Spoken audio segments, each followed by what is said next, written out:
All right. What is up, YouTube boxing family? It's K right here. I'm back at it once again with D Hive. And yeah, Happy New Year's. Hope everybody had a good holiday. And yeah, let's get right to it. How's everything going, D Hive? It's going well. It's going well. How about you? Pretty good. How was your holidays? Everything's good on my side.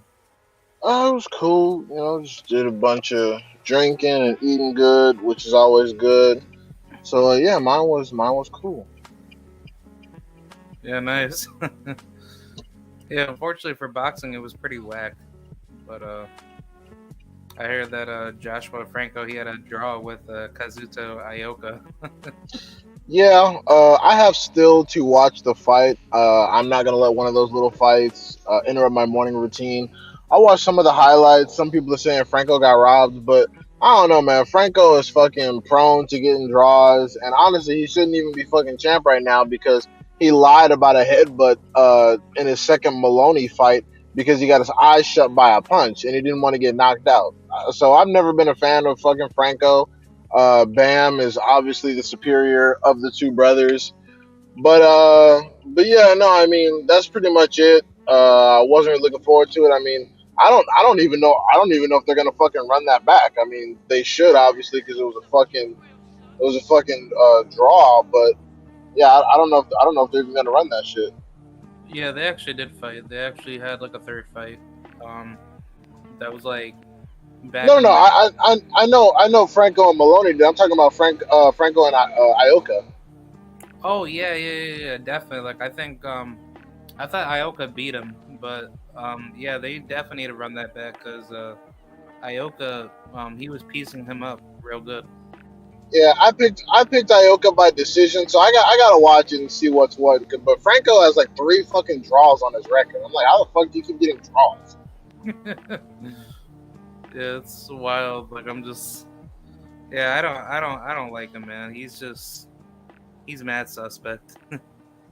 Yeah, I've never cared for him. I mean, I watched his fights, but ever since that Maloney situation, I stopped caring for him. I was like, you know what, bro? Like you're a fucking phony.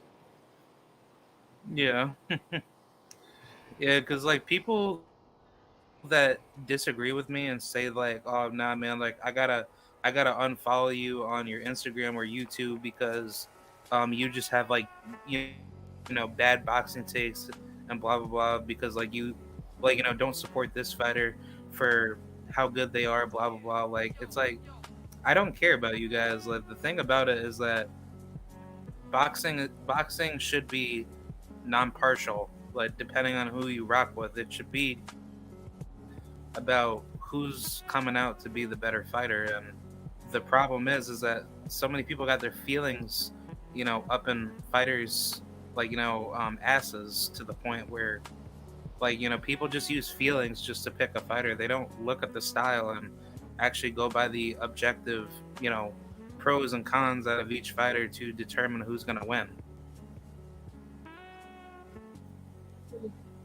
Yeah, I mean that's fine. I mean, like I don't know why anyone's in their feelings over fucking Franco. He's nothing special.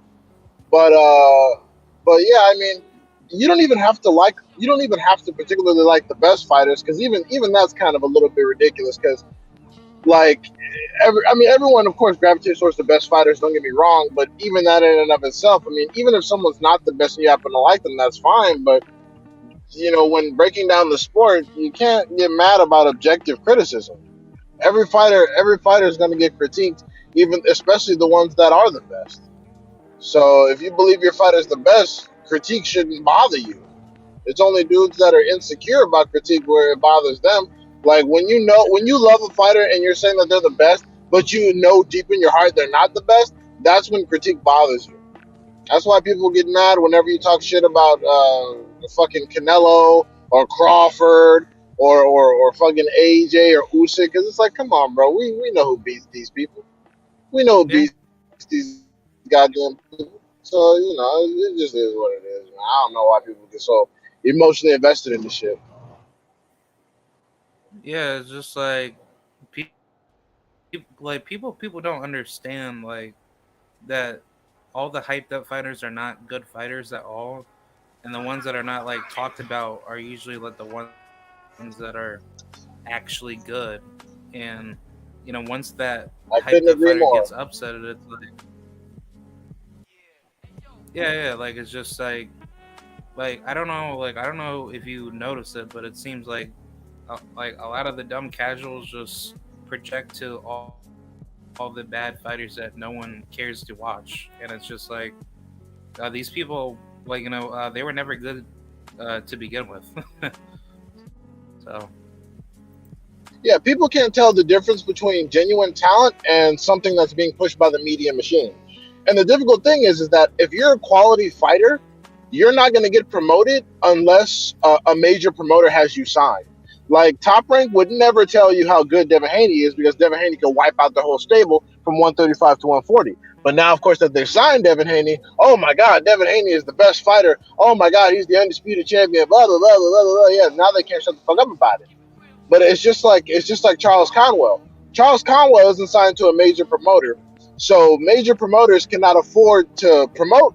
They can't afford to really sound the alarm on Charles Conwell because then people will be calling for him to fight the fighters in major stables, and he beats a lot of those people. So major promoters can't afford to give him any shine, so they're not going to unless he signed with them.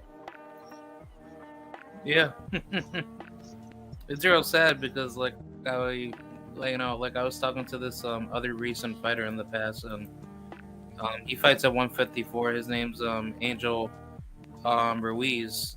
He's that Mexican dude that fought Giovanni Santillan in the past, but he like literally told me that nobody doesn't want to fight him, and it's hard for him to get fights because it's like a lot of like the up and coming rookie talent.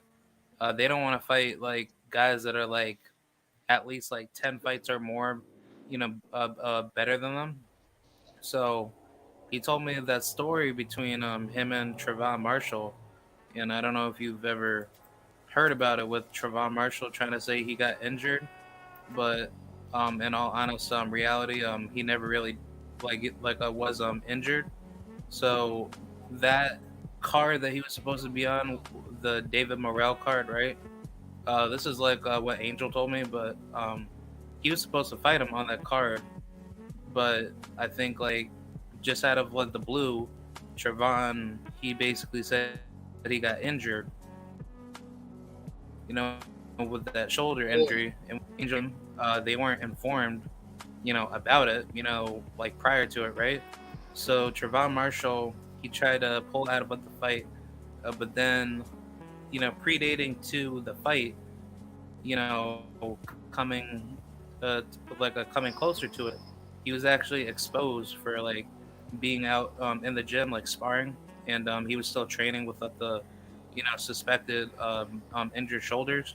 And so Angel tried exposing him, and he was basically saying like, "Yo, that's messed up," and he was trying to find a replacement to fight him, but he wasn't able to get anything. But he was just telling me like all these up and coming fighters that that are like how should I say like arrogant in a way that just want to like cut corners to not put themselves in there with better competition.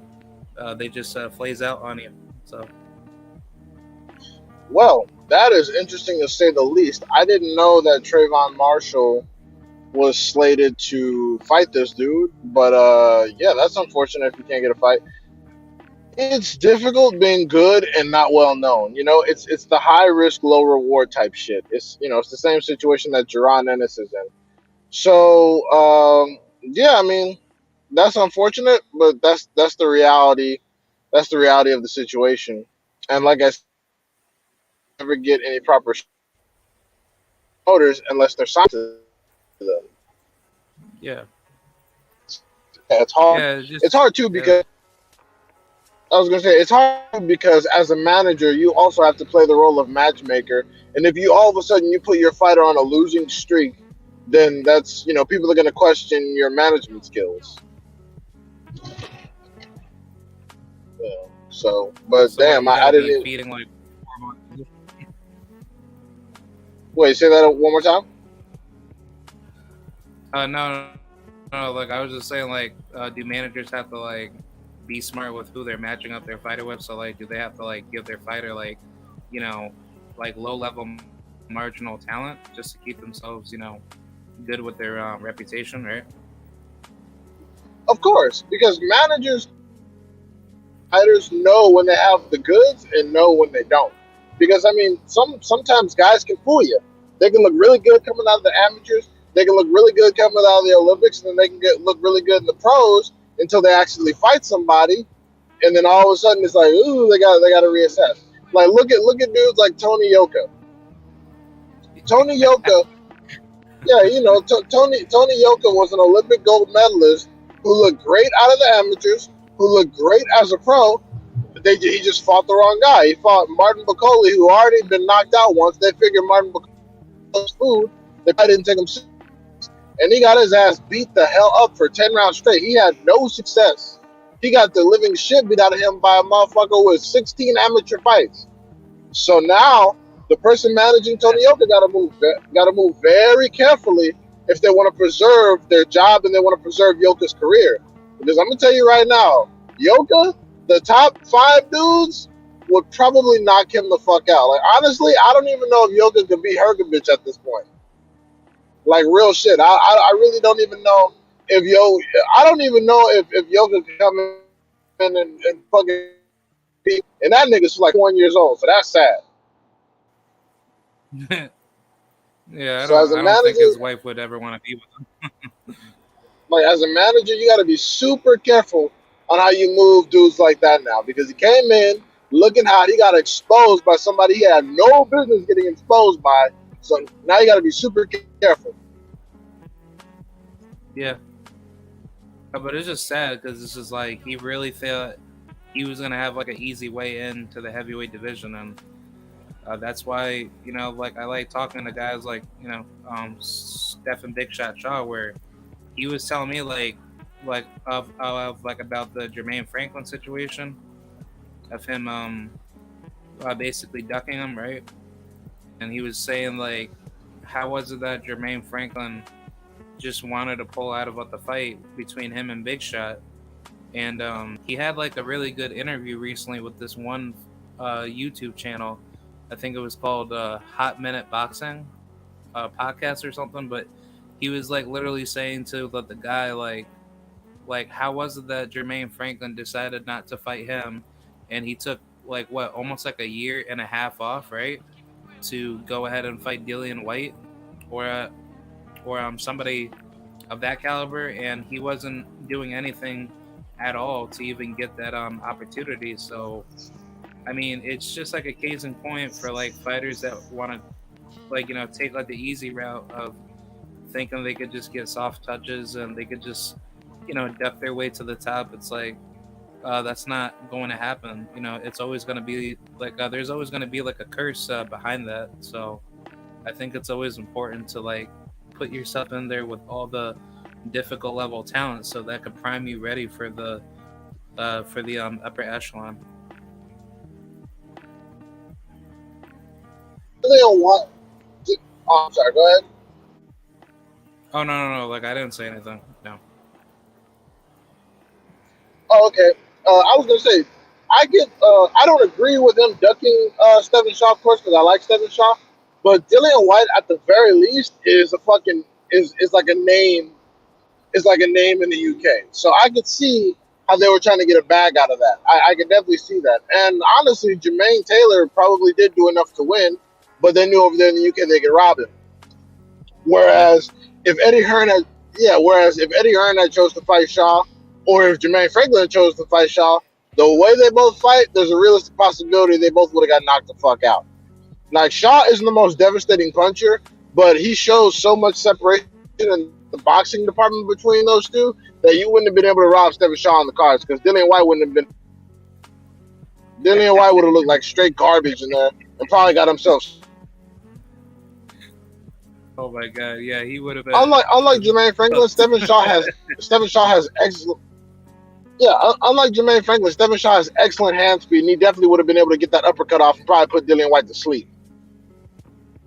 Yeah, so they know who to fuck with. They know They know who to fuck with. They know that Stephen Shaw would have probably outboxed, would have beat the shit out of Jermaine Franklin, but not stop him. And Stephen Shaw would have knocked Dillian White the fuck out of here. Yeah. I just really wish like Shaw had the opportunity to fight Dillian White, and Jermaine Franklin had to fight somebody like, I don't know, Ergovich, or like some other like decent heavyweight. Like, I mean, I think Jermaine Franklin, he could beat, some of the top guys, but I just think like based off of his discipline, like defensively, like he has no gas tank. Like he's just, I don't know if he chooses to be, out of shape, or he doesn't put himself in there, like in training camp to be like super focused, to be I should say not tired all the time. But it just seems like he doesn't put in that extra mile in camp to like actually be, like ready for the top talent. But I think he's a good player for the heavyweight division. It's just he should have fought Stephen Shaw before fighting Dillian White, because at least his skill sets definitely would have shined a lot better against Dillian White if he just put himself in there with with a fight with Big Shot, and then regardless if you win or lose, at least you have like more experience and you got better from it instead of just sitting out and not fighting nobody. Well, the reason why he did that was to mitigate risk, because him beating Dillian White is much more realistic than him beating Stephen Shaw. But the good news is Stephen Shaw now got to fight F.A. Jogba, so everything falls into place. Because that's a big fight. No, that's Oh no, no, no. excellent step up. I If agree he can with clear that. FA, shit, that's FA, yeah. he So ain't no honestly, this worked pushover, out but better because FA and Jogba, yeah, because FA and Jogba beat both their ass. Like FA, like I don't even like FA and Jogba, but he'll beat the shit out of both fucking. yeah, FA will run them. He'll run them over badly, like Yeah, yeah, he'll Luis clear those. Ortiz did to. Oh my god, this is crazy. Yeah, yeah. So honestly, this like FA and Jogba at this stage with only one decision loss is a better opponent than Jermaine Franklin and Dillian White because like both Jermaine Franklin and Dillian White have had the shit beat out of them. So this is a much better opponent, and I'm glad that Stephen Shaw is getting the shot. Yeah, because I really wish I was there at the fight, because unfortunately I moved out of New York. But Turning Stone Casino is a very good venue. I'm happy that they're having fights out there, but I'm not happy that you have to go all the way out there in the middle of nowhere. Because like I don't know if you've ever been out to Verona, but like that part of New York is like I think it's south out of Syracuse or north away from Syracuse. But it's really like there's like nothing to do out there. So it's like having that exposure on TV is good, but as far as like getting people to know you in the boxing world, like it's not really beneficial. So like I wish like this fight was like either at like the Garden in New York City, or at least have it in Albany, because like I think Albany would be like, the perfect venue for boxing. And I actually spoke with like Abraham Nova in the past about Top Rank, potentially setting up fights out there. And he said that if he does good against his fight against Adam Lopez, they could potentially work out like a deal with him to try to have like a fight card out in Albany for him, so he could headline as a potential main event. That's good. That's good for Abraham that he's getting that exposure because especially after a vicious knockout loss. Yeah, that's good. Hopefully they can make that happen. But Yeah, or I mean, yeah, because Top Rank does have a lot of bodies at 126 and 130. So yeah, that's good. Hopefully we can see. I mean, shit. Now that Oshaki and Vargas are moving up to 130, 126 is gonna be wide open. I feel like Robeisy Ramirez gonna reign over that division. He's gonna be a champ. And Yeah, Nova, it Nova. depends on if Nova can make the necessary adjustments or not. Yeah, Nova told me he's campaigning at 130, so that's his Okay, plans. good. Yeah, yeah, good, good, good. That's a much better idea. Yeah, he told me 126 is not his weight class. He bit off more than he can chew. Yeah, yeah. Maybe a rematch at 130. You know, will turn out better. I mean, I'd still pick Robeisy, but maybe just it won't end. He'll have a better Yeah, shot. I'll say that. yeah, I agree with that. Like I think like style wise, like Robesi, he could be like a really difficult style matchup, to counter him. But He's too much. And now that he actually knows how to place his punches and move his head, he's made the proper adjustments he needs. He's gonna be too much for a lot of guys. And I believe oh no, that was Andy Cruz. Did Robeisy, was it Shakur he beat in the amateurs? yeah, Shakur for the gold medal, right? Yeah, so now that he knows not to be overly aggressive, he knows to move his head and how to place his punches, and he knows not to sit down on every punch, but to sit down on the right ones. Like not, and especially his timing has improved. Like Robeisy is going to be a son of a bitch. Like honestly, I really wish Shakur still at 130 so we can get that rematch. But all of a sudden, motherfuckers can't make weight. All of a sudden, I mean, Robesi and Shakur, they could fight each other. Like if Shakur wanted to send a offer out to him to say, hey, if you want, come up to 135 and fight me, and after that you could just go back down to 26. that would be an excellent fight. But if I'm team, I mean, that would look suspect on Shakur's part. Like you were just at 130, now you want to offer him a fight at 135. That would look crazy. Yeah, yeah, yeah. And Politically speaking, yeah. yeah, and then his team would be crazy to take it. You know? Yeah, it's Yeah. all So about the fuck business. all that. Yeah. Like I said, at 130 would have been good, but now, nah. It's almost a 10-pound disparity. Yeah, especially Robesi, looking, like a skeleton at the weigh-in, but you know, yeah, size-wise, like Shakur would be way too big at that weight class. I don't think it's too big. I just think that Rabezi wouldn't. He hadn't had adequate time to acclimate to the weight class yet. He doesn't know how his body's going to function. He doesn't know how he's going to move, etc., etc. Yeah. Speaking of Shakur, who do you think he's gonna fight next? Because it's Some like, trash. He's gonna fight some trash. I mean, I hope that they make the Jermaine Ortiz fight, but Ortiz said that he went to 140, but he said he'll take Shakur. So I hope they make the Jermaine Ortiz fight because that would tell us a yeah, lot. I think he should take one more fight. I mean, it should be maybe like a catch weight, limit. Just like make sure that He's probably gonna both guys are. knock Katani the fuck out. That Yoshino guy is probably gonna fight him. Yeah, because I was like talking to Kano like about that, and he said that could be a potential fight, or that's what Shakur's trying to do. He's trying to fight anybody sequentially through the WBC rankings, and I think like that's like to me that's just such a really dumb idea because it's like if you fight Yoshino, Suchichiro, Chirio fighter, like that would make you look like a duck. Like I don't think that's gonna be good on your resume, and that's just it's like a horrible fight.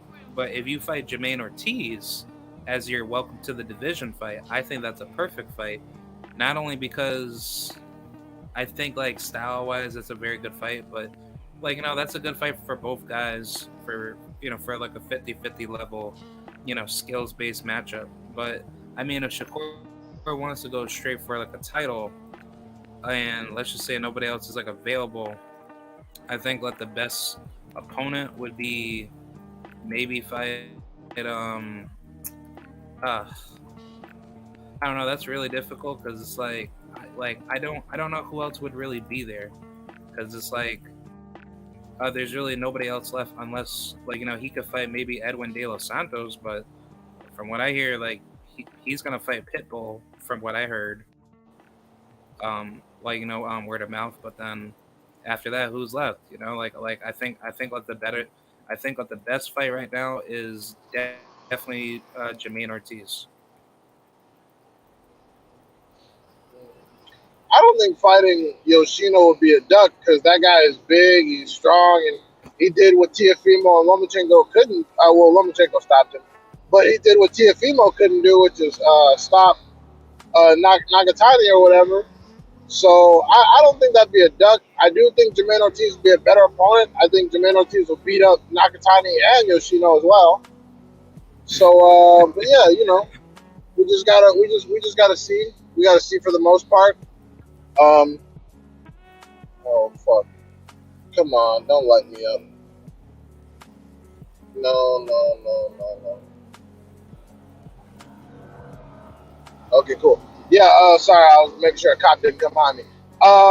Yeah, no, I think, yeah, I don't think it'd be a duck per se, but I do think that Jermaine Ortiz is a much better fighter. Yeah, it's just like if Jermaine wants to take one more fight before he moves up to 40, I think Jermaine and Shakur would definitely be a good money fight. And even if Jermaine were to beat Shakur, it's like that's not gonna help him title wise at 135. But I think name wise, heading into 140, at least you got some leverage.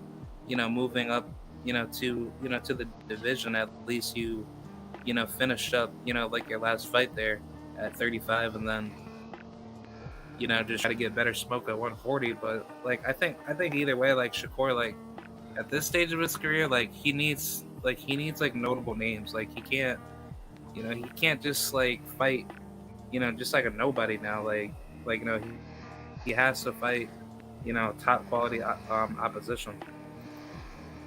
Well, I mean, and also too, what's funny about the whole situation is that it's fucking top rank. They're not gonna let Shakur Stevenson fucking lose. They're just gonna rig it like they did with Valdez and Conceição, so they can make Stevenson versus Valdez, and just like they did with Ortiz versus Loma. They're not gonna let Shakur fucking lose. Because Shakur, that's the thing. That's the thing. Because Shakur hardly gets hit. Because Shakur is one of those fighters that hardly gets hit. You can cleanly outland him and win the fight, but they'll still have enough. They'll still have a good case to give him the fight because he hardly gets touched. So that's why it's easy to rob people that fight those fighters because he hardly gets touched at all. He's not like Lomachenko where you can clearly see he's getting his ass beat, but they give it to him anyway and it looks suspect. He's not like a Jojo Diaz where his head stays on the line to where you like. He's not like a Cambosis. Like with Cambosis got hit so fucking much so often that you couldn't even rob Devin Haney in Australia. Shakur Stevenson hardly gets hit. So even if you outland him, even if you outbox him, even if you beat him, they still have a case to rob you. So they're not gonna let him fucking lose. It just be interesting to see what I see between him and Ortiz. Because if they put Shakur Stevenson in a situation where I even think that his opponent's being robbed, that tells me a lot.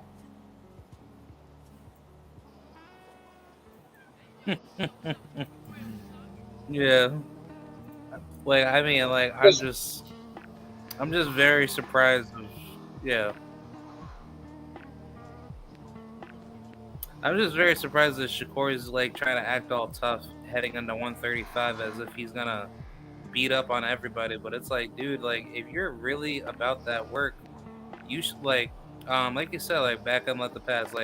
If he wants to fight Tank or whoever's good coming up at 35, I think him and Frank Martin is the next best big fight if he can't get a fight in with Tank. But he should be in camp, preparing for those guys, not fight no Tuki whatever booty type of fighter.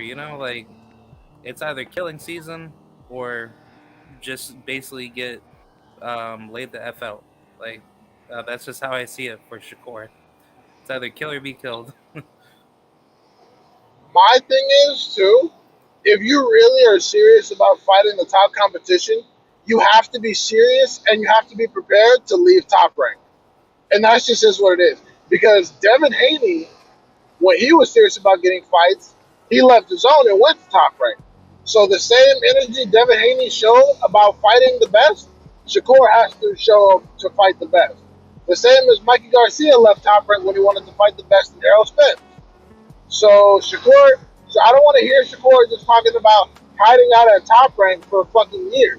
Because if he's not willing to leave, then he doesn't want to fight the best. That's plain is what it is. Terrence Crawford never wanted to fight the best. That's why he wasn't willing to leave until he had some place to fucking go, which we now know is PLK Prime. He never wanted to fight Spence. He was just waiting until a better offer came, until what he perceived as a better offer came along that wasn't Spence. So now we now know that. So I don't want to hear Shakur talking about, oh, I really want to fight the best, but I can't leave Top Rank. No, that's bullshit. You're managed by Jay Prince. Jay Prince can work with fucking anybody. So when push comes to shove, you better be ready to move because Shakur Stevenson. I don't give a fuck what nobody say. Shakur Stevenson is not the A side to Tank. He's not the A side to Devin Haney. So if it comes down to it, and he has to fucking leave to get those fights, I better not hear shit about it. Yeah, because 135 is not gonna be easy after Devin leaves. So I think like once Lomachenko and Devin are out of the picture, you still have some up and coming killers in that division. You got Frank Martin, you got Michelle Rivera still, you got Pitbull, you got Zepeda. If he ever chooses to grow balls to fight, a good opposition. But I mean, like, the competition is still getting tough, and like Shakur is just, I don't know, like it's gonna be telling to see what he's gonna do, because if he's fighting somebody that I haven't heard of before, then I'm writing him off. Like I can't, like I just can't be sitting down trying to support him, and he's gonna be like Terrence Crawford 2.0.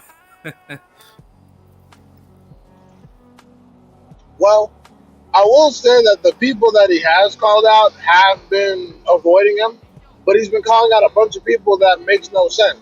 Like Jojo Diaz just got his ass beat viciously by Zepeda. George Kambosos just spent all of 2022 getting his ass beat by Devin Haney. Why would Kambosos take a Shakur fight after getting his ass beat 2 times? Like that, like just shit. Like a lot of shit he's doing just doesn't make sense. Isaac Cruz, Bob Arum came out and said that he wouldn't even be interested in making that fight. So okay, that's off. And this Cruz said he didn't want Shakur.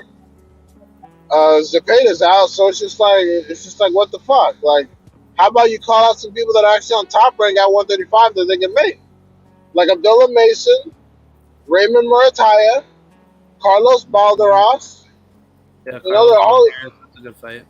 Yeah, there are all these people, that you can make, and you're calling out people who are on the zone or people who are not affiliated with Top Rank at 135. Like, it doesn't make any fucking sense. Beat up on Keyshawn Davis. What? Nah, man, like me and Shakur are friends, man. Yeah, of course. They're gonna be super cool with anybody they feel like will whoop their ass, and that includes each other. Yeah, I want to see Shakur fight. Who's that one other guy? Floyd Schofield. Like I think it's time for him to get knocked off. Oh, well, he'll beat fucking Kid Austin. He'll beat him. Yeah, cause like I like Kid Austin. Don't get it twisted, but I think it's kind of telling how he chose Golden Boy, knowing that there's nobody good on their roster that's gonna get you, prepared for the upper echelon. And he's out here talking like he's gonna beat up everybody at a 135, but it's like you're not choosing to actually fight them. Like it's like you're like trying to like act like you want with the smoke, but you're not doing anything. Like even in his last fight, like with that one dude, I don't know that Mexican guy's name, but like he just went in there just to get knocked out brutally. Yeah, well, I mean, me personally, I don't particularly see anything special as far as Kid Austin goes. Maybe I'll be proven wrong over time, but I don't see anything remarkable about him. I mean, he's fast, he's strong. He can do some switch hitting, but I guess I need to see more. That's all. I mean, yeah, I guess generally speaking, I just need to see more. Yeah. Man, I won't be surprised if he ever does fight any of what the names that are on what the come up, like Abdullah Mason and all those guys. Like I think he gets blown out by them, but I mean, yeah, only time will tell. I mean, like I think it's gonna be interesting to see him fight. Um, hmm, I don't know. Like I like to see him fight Tito Mercado. Isn't isn't Haven Brady Jr. at 135? If he is, like, he's gonna make some noise at 135, definitely. But I thought Avery Brady Jr.'s at 130. oh, okay, okay, yeah, yeah. Then forget about it. Yeah, that's what I thought. But yeah, 135 is gonna be pretty dangerous.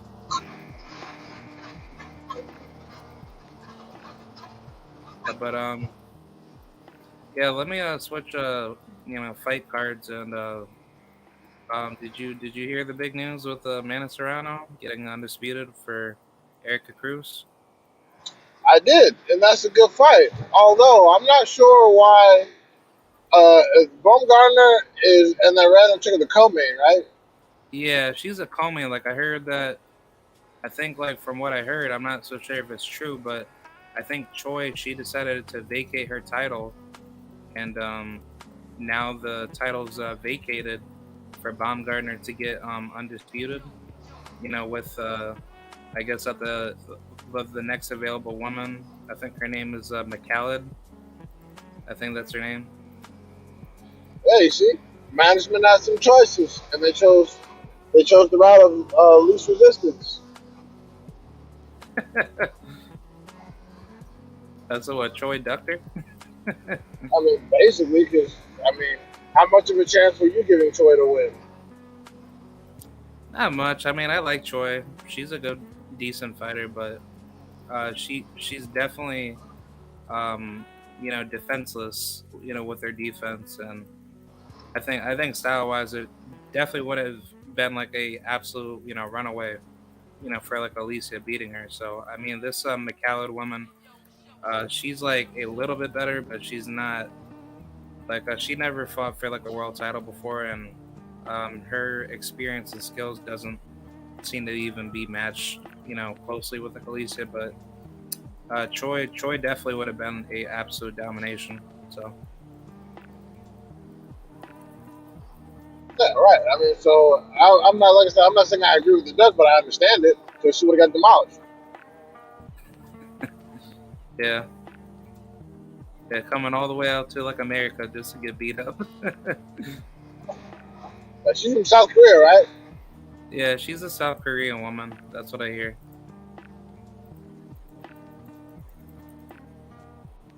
Yeah, she's a like a pretty interesting fighter. Okay. Um, yeah. Speaking of which, with Michaela, I heard she's moving up to 35, but she's trying to. Yeah, I Oh, feel like she's trying to get. I feel like she's trying to get to fucking Katie Taylor before Baumgartner does. yeah. It's That's what I like feel like. it's not like that's not gonna like make you any better.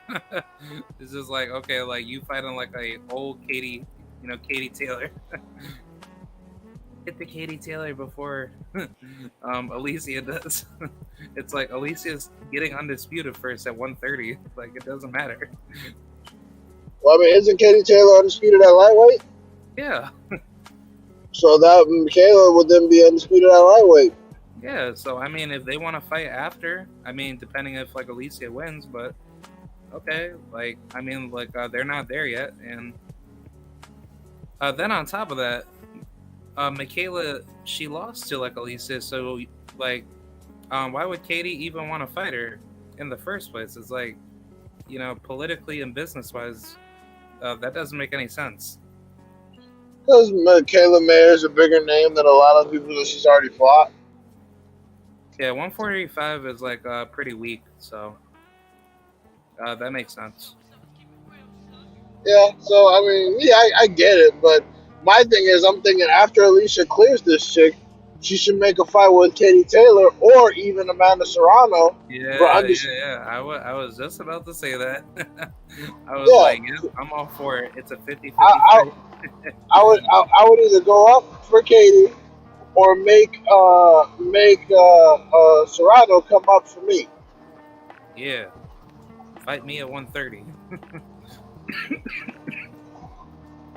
Yeah, like I think it's a very good business move because not only Alicia and Amanda would scale very well in that fight, but it would just help women's boxing grow a lot faster. And I think Amanda and Alicia, they're definitely pioneers now, helping let the sport grow. So like I'm all for it, man. Hopefully both women can get it done.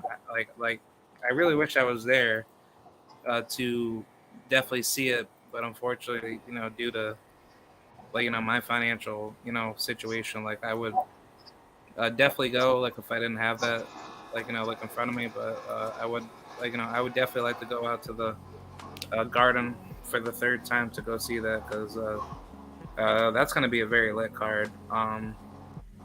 You have some decent talent. You have Richardson Hitchens going up against John Bauza.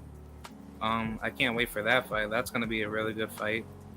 And then I think Sky Nicholson's on the card. She's now fighting for a WBC, like I think it's like a WBC silver belt, which I'm not surprised out of that. But and then you got who else? You got Avril Mathy versus Rama Ali. I like both of those ladies, but I think that fight's gonna be like a sleeper pick. And yeah, like I mean, you got some decent opposition, so I mean, it's a decent card. Yeah, no, I mean, yeah, I agree. The card is gonna be stacked. It looks solid. I'm glad the ladies are getting some spins. But like I said, hopefully after they're done clearing these chicks, they can get it in with each other. Yep. Yeah, I think Amanda, she like if she's gonna stick around for like a couple more big fights before she hangs it up, then I think it's a perfect move for her.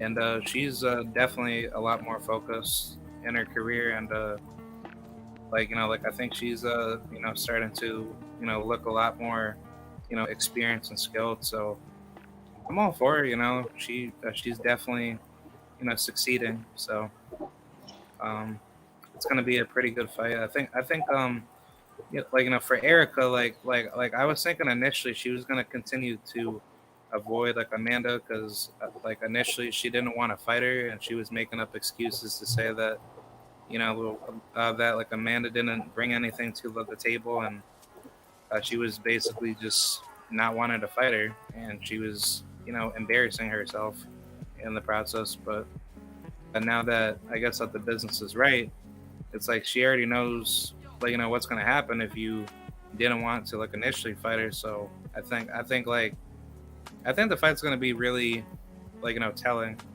and I'm hoping that it's competitive. But I think Amanda's just going to dominate her. Yeah, that makes sense. I mean, much like anyway, um, Serrano is just a lot bigger than most of the chicks she's in the fighting. So yeah, I think I second. I think that's the situation. Yeah. Speaking of Inoue, like what's the deal between him and Fulton? Like, he really trying to push for that? Do I think anyone's trying to push for it? Yeah, for the fight to be set up. I don't know, to be honest. I don't know. Hmm. Yeah, because if he's gonna fight Fulton next, that's gonna be a good fight, and I'm hoping that it's next. Especially have that here in Philadelphia or bring it down in Atlanta, Georgia. That would be lit. But I'm hoping he makes it happen. Yeah, yeah, me too. There will be some good fights. Yeah, and then all the weird Inoue fans are gonna say, "Oh, Stephen Fulton, he's gonna get knocked out." You know, Inoue is like the Godzilla monster, and Fulton, he's like the little puppy. It's I mean, it crazy. always sounds good, but I always say, sounds good. I love to see it. Can we get the fight? Because then they'll start talking that. Because then they'll start talking that A side, B side. Anyway, deserves. He's this. He's that. Undisputed, undisputed. It's like, all right, fuckers. Yeah. Speaking of Inoue, do you really justify his career? Being a valuable resume, or can we just agree that he's not good and that resume is not even justified because he's fighting at the sperm weight division? He's not like if he was really really that good, he would have then moved up, fighting better opposition at least. If his body can handle it. Wait, which fighter should have moved up carefully? Inoue. Oh, I mean, well, shit. For the most part, he was. I mean, his only best win is the same as Tufts now, which is an old Seth Labs.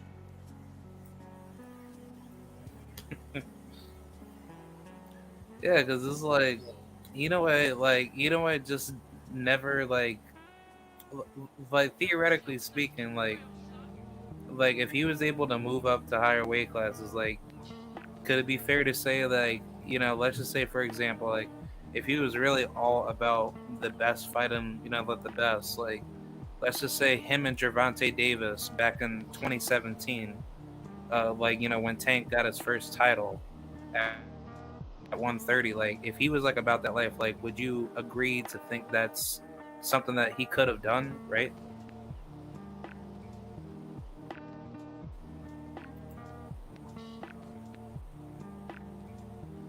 Wait, I'm sorry. Can you say that one more time? You kind of broke up. Yeah, like I was just saying, like if Naoya Inoue, if he was confident in his abilities to move up, to higher weight classes to get more titles, let's just say if he wanted to fight like Gervonta Davis when he was like getting his first title at 130, or like guys of that caliber, do you think that's something that Inoue could have been able to achieve? I mean, yeah, he's big for the weight class. We did have Manny Pacquiao. That happened. It is something he wants to do, but again, I don't think his management, where he is as a fighter, especially as an American bag, when I see you holding a flaming fucking cargo backpack for the kids and stuff, like, I mean, I don't know. But like, the thing is, he can, but again, I don't know if his management would advise him to do that because his size advantage is gone. Yeah. Yeah, Inoue getting cooked up by Emmanuel Navarrete. Well, no, see, anyway, I think he need to knock his ass out because he doesn't move his head. He's not physically responsible. Keeps on line. He's kind of like a really poor man circle. All right, what about Inoue versus Tank Davis? I mean, it's a good fight as long as it lasts. Somebody's going to sleep, and I think that's anyway. So what? Like you think Gervonta is gonna just brutally fold him? I mean, yeah, that's what Toronto does. I mean, this anyway is a small. I'll give him this though. That's the weakness of Tank. Punching down a small target. So you got to be careful. Yeah, I think either way, like his best chance of beating anybody in any higher weight class would probably be maybe Oscar Valdez, Emmanuel Navarrete, Joet Gonzalez, and then I'd probably say like maybe Isaac Pitbull Cruz, but everybody else, no, he just gets ran over.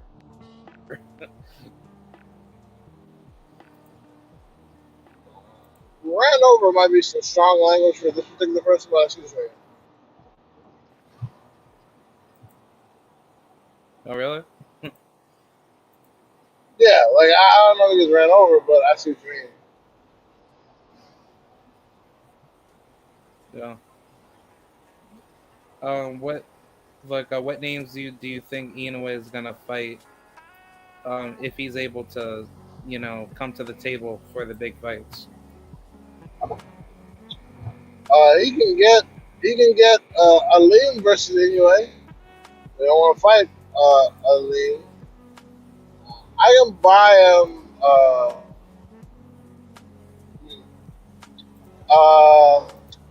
Oh yeah, yeah, yeah. He could fight MJ. Yeah, he could fight MJ. or that for Miguel goes out of the Philippines and bring it to America. Yeah, just fight MJ. Get the free bag. Yeah. Get the free one.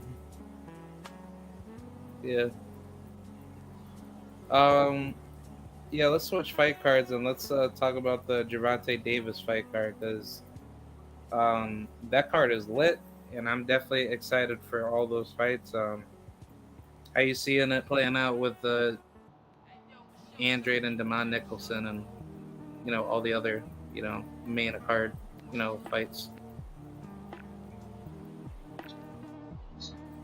Jamon Nicholson is the only fight on the PBC card where I might be leaning more toward the underdog, and not only is it because I know him personally, but because I've done enough studying. I've done enough studying on Andre to know his vulnerabilities, and I think that there's a possibility that Nicholson can capitalize, and that's all I'm saying. Hmm. Yeah, I think I think Andre might lose this fight. I think this is gonna be the exposure fight out of Andre. Whoa, for real? Yeah, because it's like he hasn't fought since 2021, and it's like we're almost heading into 2 years. Because like he didn't fight since what, like I forgot what proper date it was, but that was literally against the Jason Quigley fight, and he didn't do anything. He just sat on. He literally sat on the shelf, and like I was like talking about this with Combat Toolbag earlier, and I was like asking like why didn't he just make like the move up to 168 um if he wasn't able to solidify the fight with Triple G or anybody else at a middleweight, and it just seemed like he like foolishly decided to just basically sit there at 160 and try to say, oh well, nobody don't want to fight me, and it's like, dude, you had all the opportunities to go up to 168 before Canelo reached undisputed, and I think Andre, he just blew his opportunity because it's like, I don't know if it's like the business that says screw you to him, or he just chose not to just take the risk to just fight the opposition that he could have fought at 168. And like theoretically, Andre, he probably could have been undisputed if he wanted to, or try to attempt to go for it and try to prevent Canelo from getting undisputed first at 168. Before David Benavidez got stripped and everything. But it's just like I think I think at this stage of his career, it's just like a make or break. You know what I'm saying? Like he hasn't done anything recent to keep himself active in the sport. So it's like now it's going to be like a catch up type of fight to see if he's going to be able to handle with Demond Nicholson, who's been in some good fights lately, but he's been active and he's a very hungry fighter. So I think that this is going to be telling if Demond Nicholson's going to shine in the fight, or Andre he's going to come out here and actually smoke him. Yep, that's true. It depends on the version of Andre that comes out. Yeah, because he got hurt, from the Jason Quigley fight multiple times, and I was like, dude, how are you letting this guy beat up on you? Well, not leading up to him knocking him out, but like I'll even use the Liam Williams fight. He was hurting Andre, and I was just shocked. How are you letting this guy actually hit you, and you're just taking these blows repetitively, and you're not making any proper adjustments, and it's just if they could do that to you, then there's a very clear reason why whenever he talks about Charlo and all these other guys that don't want to fight him, it's dude, there's a clear reason why you're not even trying to go that route, all the way, because it's if Andre really wanted that work with them, he could have he could have then fought them instead of fighting lesser marginal opposition that have the ability to actually hurt you and actually give you a much tougher fight than expected. Yeah, I agree. I agree on all sides. Yeah. But what's your thoughts on the Rashidi Ellis and the Romain Villa fight? I don't like it when people say that Rashidi's opponent, Rashidi's opponent is miles above Boots' opponent. It's not true. They're probably the same guy. I understand that Rashidi's opponent has a higher knockout percentage, but that's whatever. Only super casual fans go around decorating themselves with the largest, you know, only people who want to denigrate Boots are going around saying that Rashidi's fighting way better opposition when Rashidi had the opportunity to fight Boots himself and turn it down. So hopefully, and then Rashidi's going around talking big. Rashidi's going around talking big shit. He's talking big shit about how Boots could be next. So hopefully we can get it next. To be honest.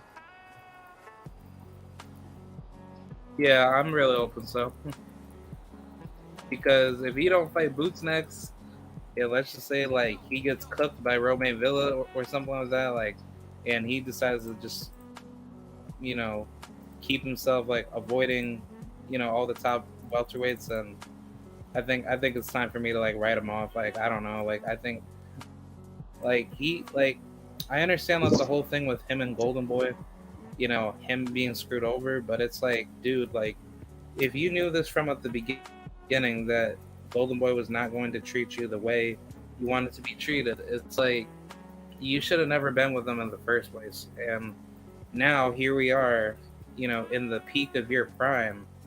You have to be taking all the tough fights now because you don't have the management backing you in boxing, where you're not a valuable commodity yet.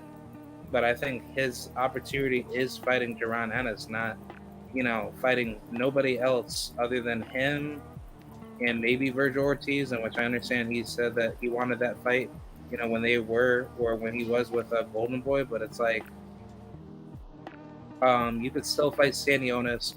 You could have fought Butayev. I don't see why Butayev couldn't fight you, because correct me, isn't Butayev a free agent, right? He's not with BBC, right? Yeah, Butayev is a free agent, so that could also work as well. Oh, and then he could have fought Cody Crowley, go beat him up, or fight your Dennis Ugas. Who you talking about? Rashidi Ellis.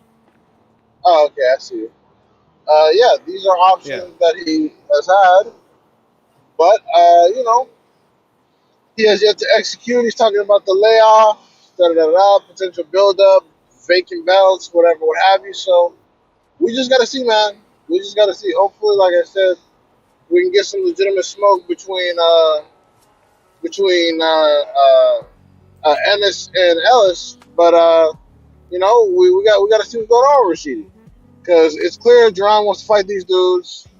It's very clear. It's abundantly clear. They just got to be ready to fight him. Yeah. Yeah. Let's talk about Boots as like opponent. The Karen guy. Like I'm pretty sure you said in the past, Duran's gonna blow him out. But are you really like saying that now, leading up to this fight? Do you think Karen has shown in his skill set that he's just basically food for Duran Ennis and he's gonna get blown out real bad? Well, the only available tape on this person, Karen, Kareen, whatever, is from 4 years ago. And based on what I've seen, yeah, he's gonna be violently destroyed. He's not gonna be anything special. I don't think that the fight is gonna go more than 5 rounds. So yeah, nah, he has not shown any definitive separation. I think he is. I think he's Garbaggio. It sucks because definitely not, definitely not who I wanted. John Ennis to be fighting. I wanted him to be fighting either fucking Spencer Crawford, but this the cookie crumble. This is what we got. Yeah, I think if it was Ugas or Keith Thurman, like that would have been like the perfect card, especially down in DC. Like Duran Ennis versus Thurman or Ugas, or maybe like let's just say a Porter if he was still fighting and he didn't want to duck nobody or he never ducked anybody. Like I think those three names would have been high quality level pay-per-view sellouts, especially at a co-main event. Yeah.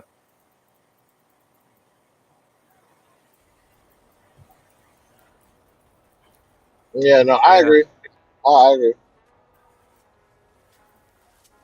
Yeah, like I was gonna say, like, let's just say theoretically, if this Karen guy were to give Duran Ennis problems, and let's just say he made it competitive, and but the fight was close, but Duran Ennis still edged out like a victory, like, would that make you criticize Boots as a skill set as a fighter, or Wait, what? Wait, are you asking what will make me criticize Boots as fighter? yeah, like I'm just like bringing out like a hypothetical, like, let's just say if this Karen guy he comes out actually fighting really smart and he were to give Duran a very difficult fight that ended up being a very close decision in which Boots ended up beating him to win. Do you think that would like make Duran skill set more criticized as a fighter to like not consider him as like a top up and coming welterweight? Mm, as far as Kareem, yeah.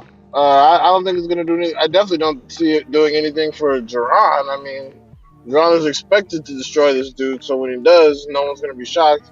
But if Kareem can get over there and survive and make it look hard, then yeah, it's definitely a boost for him. Yeah. Yeah, like I'm expecting Duran to, blow him out real bad, but um, I'm really hoping that he can, let the job done and show out real good. Because if it is going to be played out correctly, like it should be a Duran Ennis maybe going up against, Errol Spence, or probably even fight, I don't know, maybe like a Rashidi Ellis or like a Keith Thurman, if that could be lined up. But I think how it's going to be played out, it's going to be Boots versus, Errol Spencer Crawford. Like I think that's probably what the political play will be. And do you think that's what? Oh, okay. Well, I mean, I disagree. I don't think that any amount of paperwork is going to convince Terrence Crawford to sign. I don't think there's any monkey that lives with this. Like a monkey with cymbals clapping that lives in his brain. He wouldn't take it. But that's interesting. Shakur Stevenson, or the prospect that had it to return. That's something. Oh, for Duran Ennis?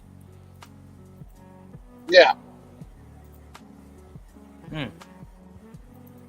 But like if like let's just say if like the IBF or the WBO or any of the sanctioned bodies like orders him for a title fight, like does that just give him like the ultimate like game changer to say, okay, well, I'm mandated now, so therefore it's either vacate or just get out of the picture once I blow you out, like, right?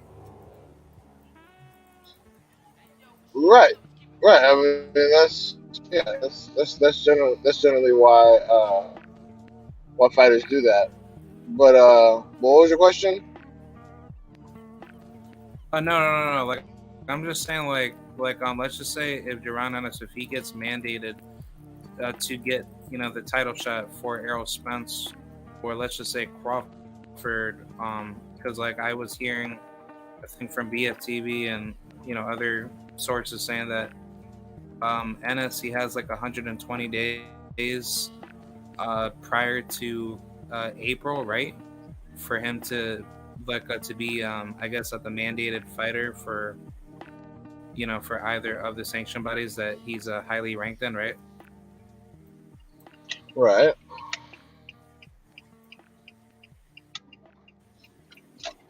Yeah, like I just wanted to get your take on it, like if it was to happen like that for Ennis, like does that just give him the automatic leverage where he's gonna try to force out the action to get either Spencer Crawford out of the picture? Well, I mean, the best course of action on Ennis's part is just to, you know, buy this time, fight the best competition available, collect as much money as possible until the champs are gone and they have no choice. Because PBC is gonna, because because Showtime, because he doesn't have an agreement with PBC, but Showtime is gonna try to get the most bang for their buck. Uh, we're gonna put them in these low level light rooms with Sugar Ray Robinson lighting and call it back in the day. Oh, like, nah, you're just a piece of shit. That's all. Um, Yeah, shit. yeah, it's gonna be interesting. I'm Oh, well, like, you had something to say? No, not good. Oh, no. Like, I was just gonna finalize to say that like it's gonna be interesting to see like how Ennis is gonna be moved after this fight. But yeah, like I'm definitely looking forward to it. But I was going to wrap it up with one more question with Tank and Hector. Do you think this fight's gonna be an easy night or a very hard fight? Well, it depends on which Hector Luis Garcia shows up, but I do believe that it's not going to be a struggle for Tank. I think Tank is too smart, too quick, too agile, too pretty much everything. So I think Tank is probably going to tuck him into bed between rounds 5 and 7. Oh, yeah, same here. Like I think Tank is gonna probably stop him super early. Cause like I'm definitely calling it by like maybe round 3 or 4. But I mean, Mm. if he can hold up, like that's gonna definitely be late because I don't think his chin's gonna hold up, and his gas tank is not that good late game. Mm. Yeah, but yeah, Yeah, like I mean, I agree. And like like I said, Isaac Avalar was like the first Southpaw he fought, coming up from super bantamweight, and he got put on his ass in the first round. So, yeah, yeah. I think it's gonna be telling because it's just like he's like really like thinking, the Chris Colbert victory is like the ultimate, key of making him like a good fighter, and it's just like I would hope he's not being gassed up, but I I mean, mean if he is, it's just Colbert's cool. Don't get it twisted. Colbert is cool, but then again, Colbert only has 6 knockouts. Colbert can't punch. Tank is twice or 3 times the fighter Colbert is, He's just as smart, just as fast, just as agile. And the thing is, Tank can punch. So when Hector Luis Garcia tries to go in for, be aggressive with Tank, he's gonna get himself knocked the fuck out. And it sucks, but it is what it is. Yeah, so therefore, like, let's just like try to finalize this. Like, if Tank knocks him out, like smooth out early, like, is that considered like a tune-up? For people to say like, oh well, he didn't fight like a good fighter. He just fought like a Hector Garcia that just moved up in weight. But it's like, no, like this is a champion moving up in weight, so that is a justified victory on the resume, right? I mean, yeah. I mean, he beat Colbert, he beat Gutierrez, so yeah, I guess I would say it is a good victory. I mean, it doesn't matter what happens in the fight unless, like, outside of a loss. But the reality is that Hector Luis Garcia is a tune-up for Tank Davis. He's an aggressive southpaw. He's tough, sure, but the reality is that he's not on the level of a Tank, especially when you're getting knocked down by super bantamweights. Like, come on, bro. Like, I mean, yeah, no, I'm sorry, but this person is not on the level of a Tank, and unless he gets in there and whoops Tank's ass, yeah, this is a tune-up. And if it goes the distance or it goes late, that just says something about Tank, and it says less about Hector Luis Garcia. I know he's coming to fight. I know he's coming to win, but he's not on Tank's level, and he's never going to be. Like, he doesn't need, like, Hector Luis Garcia doesn't beat the top five lightweights. He doesn't. I'm honestly, I don't even know if he beat Ryan Garcia. So we just gotta see. Yeah. Yeah, it's gonna really show if he's actually good or not. But I just I Not to like Hector a mention lot. his not to mention his first lightweight fight is fucking Tank. So it's like, come on, bro. Yeah, this is just like a sacrifice fight. This ain't like a build-up fight for your career. So, Right. I so mean, yeah, it's a fight that's supposed to make Tank a lot of money, and that's cool. But after Tank was done with this, I hope we can move on to some real smoke now. I hope we can move on to Shakur or Haney or whatever, because Ryan Garcia is not going to fight Tank. I've said this shit too many times. Ryan Garcia does not and is not going to fight fucking Tank Davis. but if Ryan Garcia shows up to Tank's fight, and let's just say if they meet in the ring, does that mean the fight is on? No, I don't mean shit. The fuck? Devin Haney, Devin Haney popped in. Devin Haney popped in the ring on Ryan saying he wanted it, and all Ryan did was go, "Oh, I'm turned Yeah. up right now. I'm turned up right now. Oh yeah, I'm turned up." Like, that doesn't mean shit. All that bullshit don't mean shit. You know how many times motherfuckers have gotten in the ring on somebody like that? Shit don't mean shit. Look at Shannon Sharp. Shannon Sharp had to chase down Klitschko for fucking years and years. So that doesn't mean anything. Shit, I mean, yeah, like Yeah. Ryan Garcia. And keep in mind, Ryan Garcia was on fucking the zone with Devin Haney, so he had literally no excuse not to fight. He just didn't want to. He just because he would lose. So no, that don't that shit don't mean shit. Yeah, I just find it crazy that Ryan he's really making a lot of money off of like just talking crap about other fighters, and like you said, like he's getting famous off of dick writing his name off of fighters that he has rival beef with, and on top of that, he's like now being in movies, like he's now being in like massive commercials, and I'm like, dude, like get out of the sport. Like you are just Jake Paul, but the Mexican version. Like you're really trying to like cash out as much money as you can in boxing, but it's like, dude, you're making more money outside of it by just being sponsored by all these big companies. But it's like he's just using it as like a front now. Mm, yeah, I mean, personally, I wish he'd just get out the sport if he doesn't plan to do anything. But at the very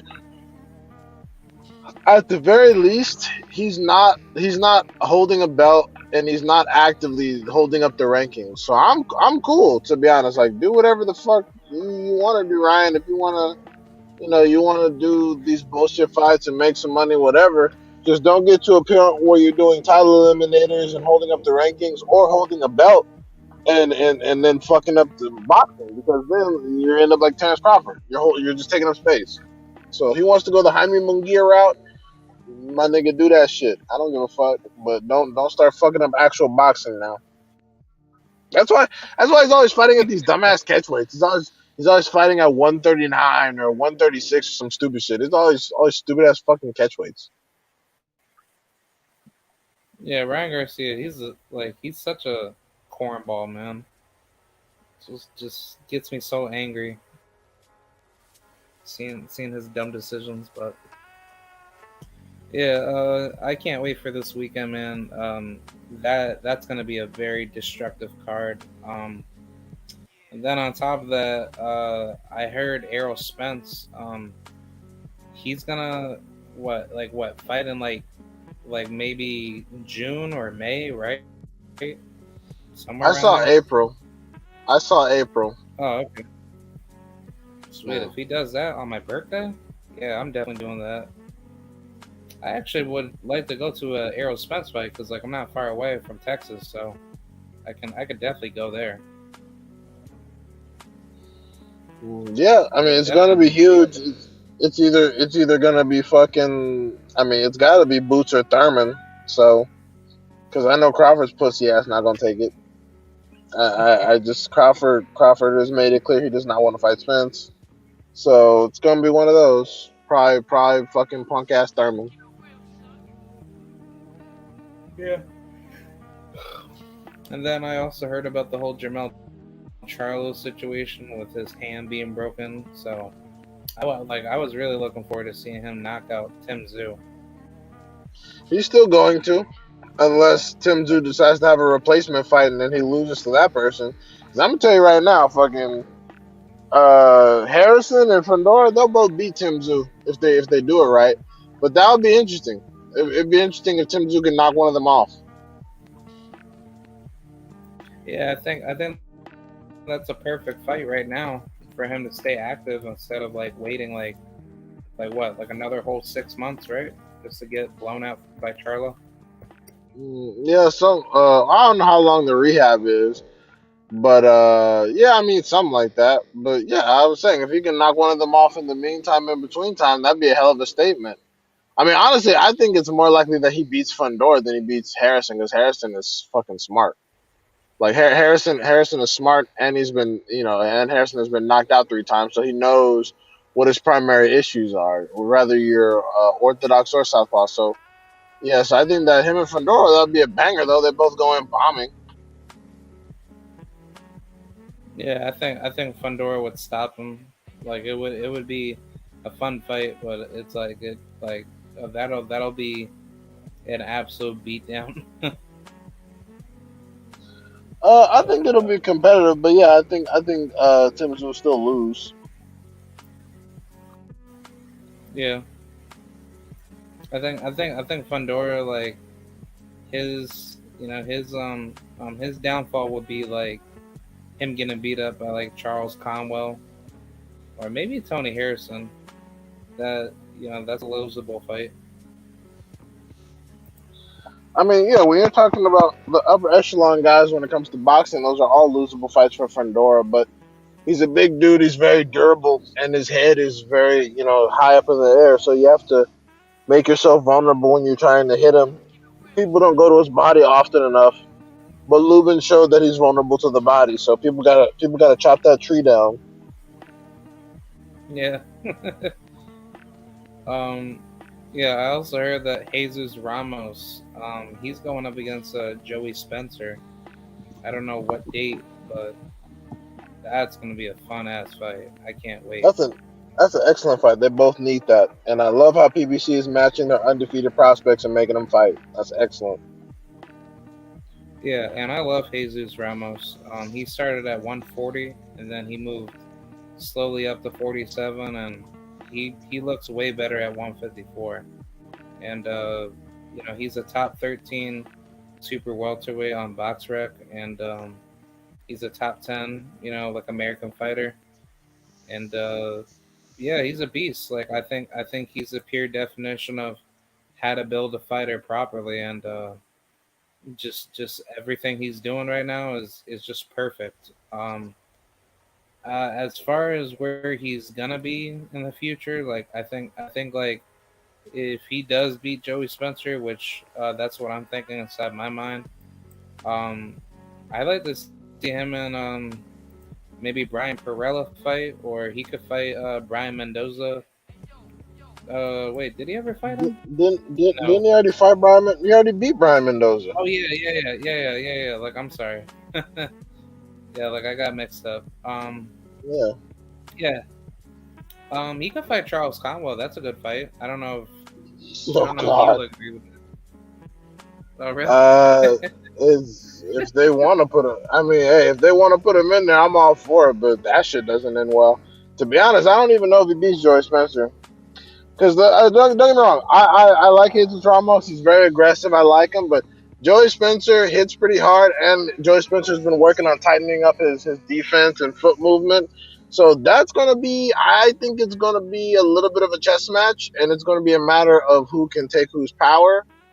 So that's interesting. I don't think that's a sweet. I don't think Joey Spencer is a soft target for Jesus Ramos. I don't. And if Jesus Ramos is in there taking punches like he was from Vladimir, even though he stopped him, I think Joey Spencer could fuck around and do some damage. So he better be careful.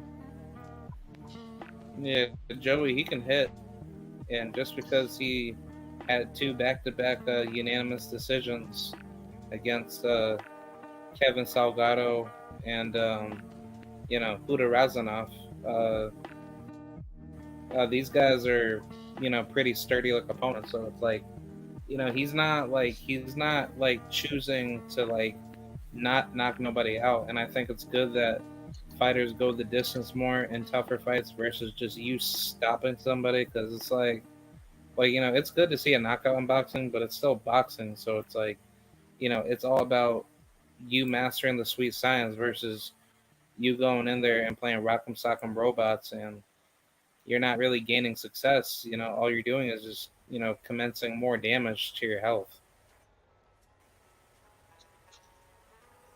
Well, I mean, all he's showing you is that he is making steady improvements to his game. He's not pursuing knockouts. He's not taking risk, and he's not taking damage. So that's why I think it's going to be a more interesting fight for Jesus Ramos because Joey Spencer has added those different elements of defense and foot movement to his game. Does it produce more boring fights? Yes, but does it make Joey Spencer a tougher opponent to beat? Also, yes. Yeah, I agree, but it's like it doesn't hurt Anyways, their career. It's like I just hate it when people just say like, "Oh well," like when fighters take losses, it's like they automatically are just written off, and they can't be better, and they're never gonna get a title shot. It's gonna be harder for them, and it's like, that's not like ever the case, because it's like losses are they're just a part of the sport for one, and two, it's like you need to get better at the sport. So losses are a temporary, how should I say it? Like it's a temporary, um, failure that eventually ends up being a long-term success, because you need that experience, and if you can't get that experience by challenging lesser known opposition that puts you under the upper echelon, it's like that's not going to get you better and get you ready for the upper echelon. But if you do it now versus rather doing it later, you're going to be more respected in your division, and you will be a lot better in terms of scalability of where you're going to be, if you continue to make those adjustments and just keep evolving as a fighter. And you'll very well end up becoming a notable name in your division before it's all said and done. well, it just depends on how you lose. It depends on how you lose and who you lose to. That's mainly what it is. But anyways, I got a early morning tomorrow, so I gotta go to sleep. But Okay. it's been a pleasure. Thank you very much for having me on, and hopefully we can do it again. Yes, sir. And I will definitely chop it up for the post fight for Tank and Hector, and can't wait for Big Shot next weekend. So Oh I'm yeah, excited. absolutely. That's all gonna be great. All right, man. I will see you. In the future. So All right, you have a good one. Bye. yep. Thanks. All right, y'all. Thank you guys for watching this show. This is brought to you by K Wrestling 435. And I'm happy that you guys watched the show. Be sure to like, rate, comment, subscribe, and I will see you guys later. Here's the outro. Peace out, and salute to the mighty, mighty LDBC TWT family. And